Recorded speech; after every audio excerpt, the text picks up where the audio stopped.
Assalamualaikum warahmatullahi wabarakatuh. Alhamdulillah wa ma kunna linahtadiya laula an hadana Allah. Asyhadu an la ilaha illallah wahdahu la syarika lah wa asyhadu anna sayyidina Muhammadan abduhu wa rasuluhu la nabiyya ba'dah. Amma ba'd. Yang mulia dan dimuliakan Allah, Abuya Murabbi kita bersama, Abuya Syekh Haji Amran Wali bin Syekh Haji Muhammad Wali Al-Khalidi beserta keluarga, kita mendoakan, ya Allah, berikan kesehatan kepada Murabbi kami, berikan kepanjangan umur kepadanya, berikan waktu yang luang kepada kami dengan berkat Murabbi kami untuk membimbing kami selalu dekat kepadamu, ya Allah. Amin. Yang mulia Abu Muda Tengku Syukri Wali bin Syekh Haji Amran Wali Al-Khalidi yang telah bersama-sama dengan kita di dalam masjid yang mulia ini pada malam yang berbahagia ini. Yang mulia para alim ulama, para tengku-tengku, dan kepada seluruh hadirin wal hadirat jamaah Ratib Siribe pada malam yang berbahagia ini. Bapak, Ibu, sidang jamaah yang dirahmati Allah, baiklah, kepada kami dipercayakan untuk membacakan makalah pada malam yang berbahagia ini yang bertema pengkajian tauhid tasawuf. Jadi tema makalah kita pada malam ini pengkajian tauhid tasawuf. Manusia dimanapun berada, terutama umat Islam dewasa ini, wajib diperbaiki dan dibina untuk menggapai kebahagiaan dunia dan akhirat atau yang abadi dengan ajaran pengkajian tauhid tasawuf. Tauhid ialah bersih Allah dari teman. Tauhid terbagi kepada tiga. Satu, tauhid bagi orang yang belum bertasawuf yang disebut dengan tauhid aqidah, untuk mensahkan iman dengan jalan mengenal sifat-sifat Allah yang telah disebutkan dalam Al-Quran dan hadis. Bersih daripada menyerupai sifat-sifat makhluk sebagai dalil di atas keberadaan sifat Allah Subhanahu wa ta'ala adalah sekalian yang maujud atau makhluk yang dapat kita peroleh dengan panca indera, seperti langit dan bumi yang menunjuki adanya keesaan Allah Subhanahu wa ta'ala. Sebagaimana firman Allah dalam Al-Quran, "Lau kana fihima alihatun illallah la fasadata." Artinya, sekiranya ada di langit dan di bumi Tuhan-Tuhan selain Allah, tentulah keduanya, langit dan bumi itu, telah rusak binasa. Al-Quran Surat Al-Anbiya ayat 22. Terbenar adanya tauhid sebelum bertasawuf ini, atau sebagai dalil, yaitu akal dan masnuan Allah, sekalipun kita tidak dapat menguraikan dalilnya dengan jalan terperinci. Kita tidak boleh ragu dan wajib yakin tentang keberadaannya untuk mensahkan iman kita.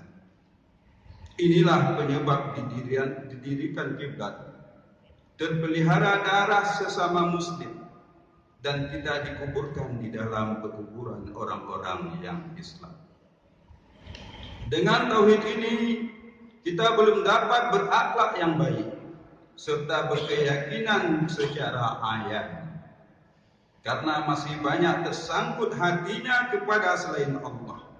Asbab-asbab yang merupakan wujud waham yang diperoleh oleh akalnya yang memantul pada hatinya. Sekalipun dia telah berakidah dan beriktikad ahlu sunnah wal jamaah, yaitu tidak memberi bekas perbuatan selain Allah, maka sangat perlu untuk kita memahami ajaran tauhid tasawuf. 2. Tauhid tasawuf yaitu tauhid bagi orang yang bertasawuf. Mereka ini setelah berakidah dan mengamalkan hukum syarak dengan baik, kasat kemauannya selalu untuk mendekati Allah. Inilah penyebab adanya ajaran-ajaran tarikat-tarikat yang muktabarah dari para ulama-ulama tasawuf atau ulama sufi atau arif billah, seperti tarikat Naqsyabandi, tarikat Qadariyah, tarikat Syatwariyah, dan lain-lain tarikat. Ajaran tarikat ini untuk menghilangkan sangkutan hati daripada dunia yang fana kepada wujud yang hakiki, yaitu untuk dia dapat berada dalam hazrat Allah pada setiap nafas atau setiap waktu setelah bersih nafsunya daripada melakukan perbuatan maksiat dengan taubat yang baik dan atau nasuha. Maka orang-orang ini dapat berakhlak yang mulia seperti kesabaran, tawazu, dan lain-lain. Karena mereka ini telah dapat menyangkutkan hati kepada Allah dalam segala kehidupan, seperti tawakal, muraqabah, tafwid, taslim. Karena mata hatinya telah hidup oleh cahaya hazrat ilahi, sebagai penyebab terlatih nafsunya untuk mengikuti hati, taat dan patuh kepada Allah Subhanahu wa Ta'ala. Mereka berkewajiban untuk menjalani tarikat agar selalu cahaya-cahaya atau anwar sifat datang pada hatinya sehingga mendapatkan maqam mahabbah, cinta Allah dan Rasulnya. Tidak terhijab lagi Allah dengan nafsunya dan makhluk-makhluk lainnya. Maka dunia yang bersarang dalam batinnya sebagai penyebab kemaksiatan dan kemungkaran sudah mulai terhapus dan hilang. Mudah-mudahan baginya memudahkan baginya untuk melaksanakan amal saleh, berkasih sayang sesamanya, terwujudlah kesatuan dan persatuan, sehingga akan menimbulkan kekuatan dan kebesaran Islam atau umat Islam dimanapun berada. Maka sangat perlu kita memahami ajaran tauhid tasawuf agar iman kita tidak sekedar sebatas ilmu dan angka, agar iman kita bercahaya pada batin kita dengan zub dan ayat. 3. Tauhid bagi orang yang telah bertasawuf atau istilah lain tauhid jam'i. Mereka ini dikatakan wasil atau arif. Dia telah mencapai makam ma'rifat yang hakiki, fana dan baqa. Maka tauhid mereka yaitu tauhid yang berdiri pada qidam Allah. Allah yang mentauhidkan dirinya dengan dirinya setelah hancur wujudnya dalam baqa Allah. Dia merasa lemah, tidak dapat untuk menyebut apa-apa sebagaimana keadaannya. Cahaya ini diperoleh setelah dia dikembalikan oleh Allah wujudnya dengan wujud Allah atau talbis. Inilah yang dimaksud dengan firman Allah Subhanahu wa Ta'ala, "Wa ma ramaita iz ramaita walakinnallaha rama."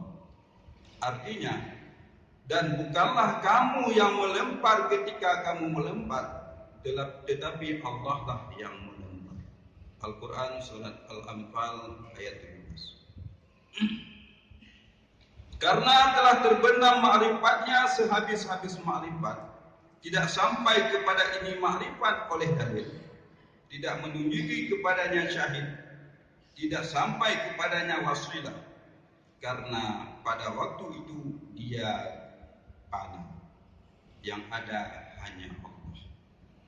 Bila mana dia terlihat selain Allah, termasuk dirinya, dia jauh dari Allah. Bila mana dalam pandangannya dirinya tidak ada, juga alam semesta, maka dia dekat dengan Allah. Inilah kata-kata ulama sufi, wa in ghibtu bada. Jika aku hilang, zahirlah ia. Perkataan ulama sufi.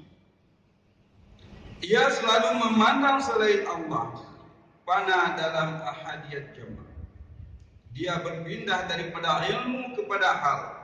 Orang yang seperti ini akan menjadi panutan atau ikutan untuk dapat membawa umat untuk memacu kebenaran yang hakiki, yang kita harapkan akan ada lagi di antara kita atau umat Islam dewasa ini. Wallahu a'lam bishawab.